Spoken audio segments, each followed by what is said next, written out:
En Contextos, la opinión de Gonzalo Javier Suárez Prado, experto en temas legislativos y director de Nuevos Paradigmas. Gonzalo, como siempre, un gusto conversar contigo y, por supuesto, cuando se requiere, pero sobre todo cada mañana de jueves, que es tu sección fija. ¿Cómo estás? Buenos días. Marcela, Manuel, buenos días a ustedes, a nuestros amigos en la radio aquí en La Laguna, quienes nos siguen a través de redes sociales, de la aplicación de Noticieros Grem, quienes nos escuchan diferido en la página de Facebook. Gracias por acompañarnos.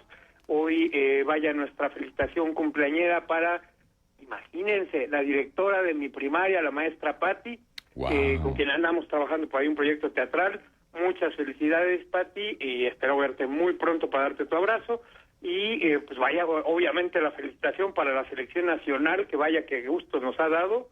Y por último, hoy también por ser la efeméride del día, para mi casi yerno, Edward Betancourt, el novio de mi hija Sofía, un prominente ufólogo y que tiene su canal Alien Truth, la verdad, alienígena, y que pues es una de las personas que más conoce de este tema de una manera muy seria. Está preparando, y no lo he convencido, a ver si él siempre nos escucha todos los jueves, que ya me deje ver la segunda parte de Crónicas de la Divinidad, su último libro, que se quedó ahí en suspenso, muy interesante. Me dice que ya está por sacarlo, pero no me va a dejar verlo hasta que lo publique. Háganle manita de puerto y Edward, ya déjanos ver en qué termina la historia de Ato. En primicia, oye, ¿cómo se llama el canal? Alien Truth, la verdad alienígena, está en YouTube. Okay. Y pues tiene casi 700 millones de visitas en su historia, y tiene muy buenos documentales sobre el tema. Alguien me dice, oye, ¿cómo puedes llevarte con alguien así? Pues es muy sencillo. El día que lleguen los extraterrestres, él va a ser mi palanca para conocerlos, ¿no? Órale, ya estoy viendo aquí el canal, ahorita lo checo. Pues sí, pues mucho éxito, suscribirme. Edward, en este día de los ovnis. Bueno, y en temas un poquito más mundanos, dejaré un poquito de lado la participación, la retomaré en un momento más, para comentar un par de cosas que quedaron ahí medio pendientes con el invitado anterior, o que me parece que hay que explicar un poquito con más detalle, sobre los partidos nuevos, y lo digo porque me ha tocado estar cerca de algunos de ellos pequeñines. La verdad es que prácticamente he trabajado con todos los partidos, a veces como asesor externo, a veces con cargos y demás, excepto con el Partido Verde. Con algunos han sido colaboraciones con sus directivas y demás, pues desde el PAN, el PRI, con Morena, con el PES, con el Nueva Alianza. Con estos dos estuve bastante rato y en buenas tareas, prácticamente en temas legislativos. En otros han sido asesorías externas, en fin. Por eso decimos que algo conocemos del tema, y particularmente de los partidos pequeños. Debo confesarles que trabajar con ellos ha sido siempre, o con los partidos nuevos, siempre ha sido una experiencia muy interesante, porque dan un poco más de libertad como asesor o como colaborador de ellos, porque te dicen, oye, yo quiero la mejor solución técnica porque tengo que convencer a la ciudadanía de que estoy aportando algo, ¿no? En algunos otros partidos con los grandes me han dicho, no, es que eso se opone a lo que ya dijo el presidente, o es que los documentos básicos van en otro sentido, por favor no incluyas eso.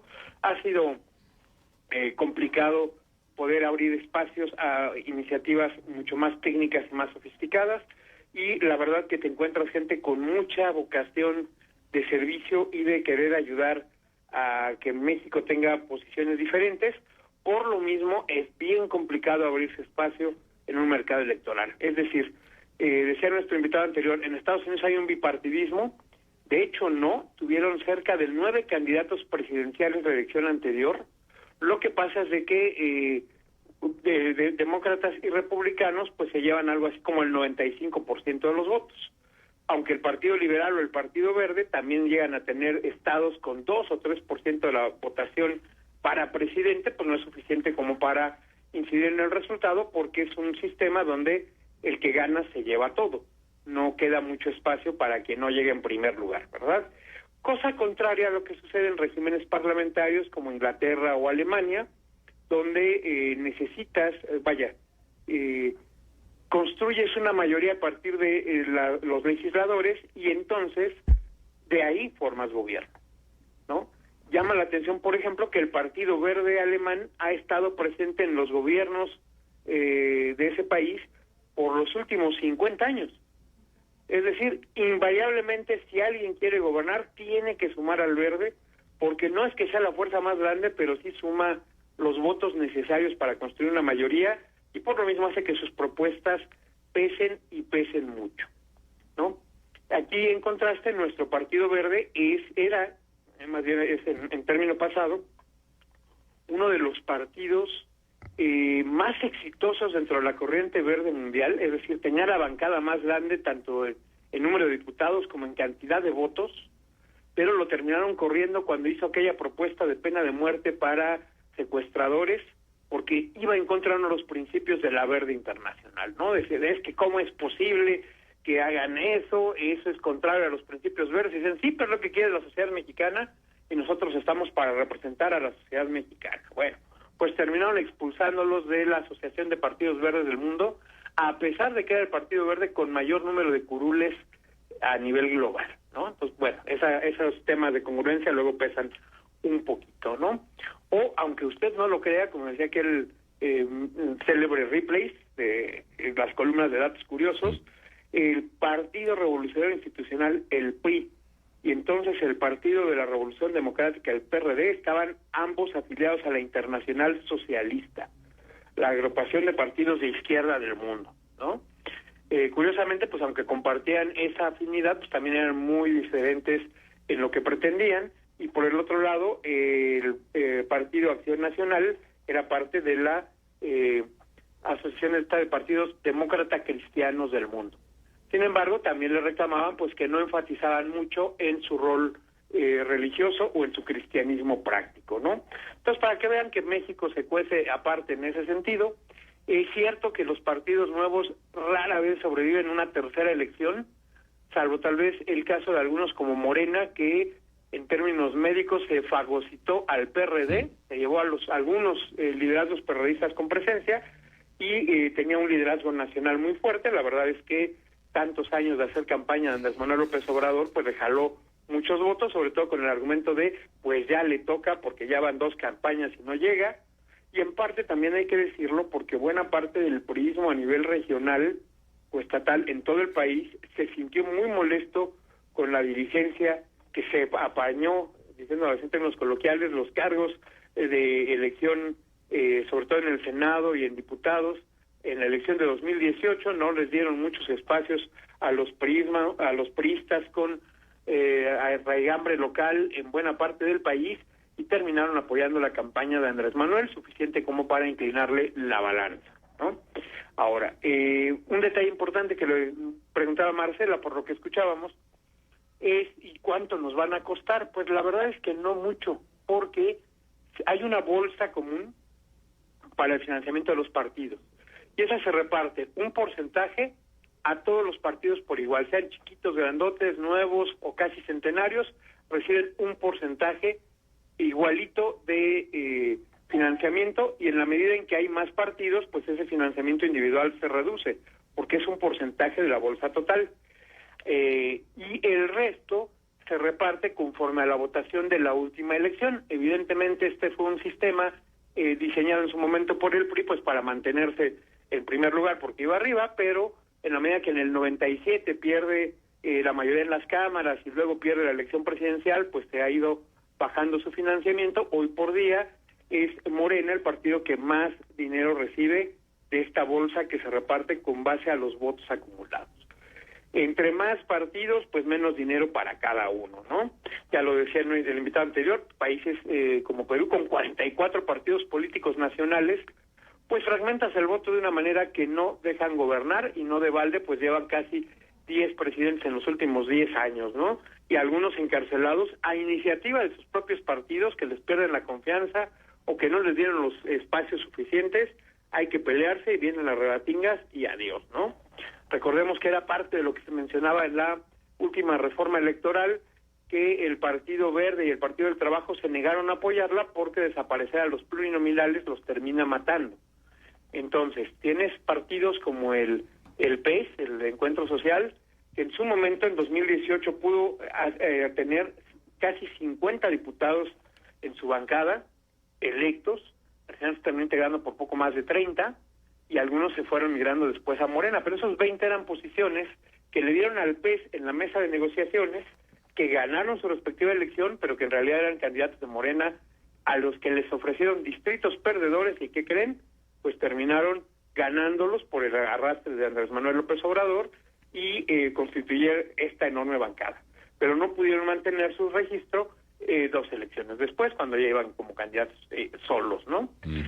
Algo parecido pasó con Nueva Alianza por ahí del 2006, con una campaña muy ingeniosa que decía, dale uno de tus 3 votos a Nueva Alianza, pues, el que menos nos importa, ciudadanos, el de diputados, voten por nosotros, no voten por el candidato a presidente, voten por los diputados, y tuvieron el partido novato más exitoso en la historia del país, hasta la llegada de Morena, que le rompe el récord, porque sí lograron tener una bancada muy importante, imagínense del tamaño de la del PRI en el Congreso de la Ciudad de México, por ejemplo, y con una presencia no menor en diputados. Ahora, bien dicen por ahí, oye, ¿para qué necesitamos tantos partidos, no? Son demasiados, pero pues tomando el símil del mercado, pues hay muchas marcas de catsup y aún así la principal tiene como 3 o 5 variedades diferentes, que si especiada, que si dulce, que no, porque pues el mercado así lo pide, y por supuesto las hay que apenas sobreviven con unas poquitas variedades de tomate orgánico que no se ve colorado sino más tibio. Bueno, pues así pasa en la política, ¿no? ¿Por qué hay nombres reciclados? Oye, este fulano ya fue funcionario electoral y aquel ya estuvo en tal partido y este estuvo en el partido contrario y ahora están juntitos haciendo algo nuevo. Pues ya lo decíamos en alguna ocasión, es muy fácil que en una familia de médicos haya doctores, porque pues tienen la experiencia, tienen el material, tienen los libros, tienen los contactos y acumulan la posibilidad de ser médicos más exitosos. Pero también vean ustedes las grandes cadenas de hospitales, que de repente alguien está molesto por cómo se administran, por cómo les pagan, y entonces se escinden y se hace un nuevo hospital con algunos de los doctores afamados que ponen su dinero y su prestigio y ¡pum!, pueden hacer que crezca otra marca, o bien que vayan tristeando y se mantenga como negocio, pero ya independientes, administrando de una forma diferente a como hacen las cadenas grandes, ¿no? Algo similar pasa aquí. Quien ya ha sido político sabe qué y cómo operarlo. Algunos, pues como bien decían, el PES arranca con una filia, una cercanía con las iglesias evangélicas, que tienen 2 principios que ayudan mucho, buscar el bien común, y 2, una participación social, un llamamiento a que los miembros de las iglesias se involucren en temas sociales, y eso te permite tener una base amplia de militancia en todo el país, a veces suficiente para obtener el registro, a veces no. Del otro lado, algunos como Nueva Alianza, que surgieron de la mano del sindicato de maestros y que por lo mismo tenían una estructura de alcance nacional que pudo tener esta posibilidad de garantizar al menos 2 elecciones al partido, y pues yo tengo la impresión de que hay un cambio de dirigencia que dejó de buscar el bien del partido y buscó la candidatura presidencial para una persona, terminó matando ese esfuerzo. En fin, pues lástima de que este recuento tiene que acotarse por tiempo, porque traemos mucho más que decir, hay mucho que aclarar sobre el tema, y de lo que habíamos anunciado para la mesa de hoy, algo del nepotismo en las cámaras, y sale a colación porque nuestra estimada colega Leti Robles de la Rosa, especialista en la fuente para el diario Excelsior, había publicado que Gerardo Fernández Noroña tenía a su hijo Emiliano González en la nómina con un sueldo de 80,000 pesos. Esa persona que se interpuso cuando se agarró a golpes con Alito Moreno, Leti reportó que era su hijo, pero salieron a aclarar que no, que él lo llama hijo y que lo ha presentado como su hijo, pero por un tema de afinidad emocional, o sea, lo quiere mucho, les hizo un crecimiento importante en su manejo de redes sociales y por eso les pidió que lo traten bien, pero no tiene afinidad sanguínea. Se le dio a la mamá a aclarar que pues no, eso es falso. Incluso Leti ofreció una disculpa en público, pero pues en el reportaje original nos recordaba que Manuel Añorbe Baños del PRI tiene a su hijo trabajando en el Senado con un sueldo de 100,000 pesos. Julieta Macías Rábago, de Movimiento Ciudadano, tiene a su hermana María Catalina Macías trabajando también en la Cámara con 65,000 pesos.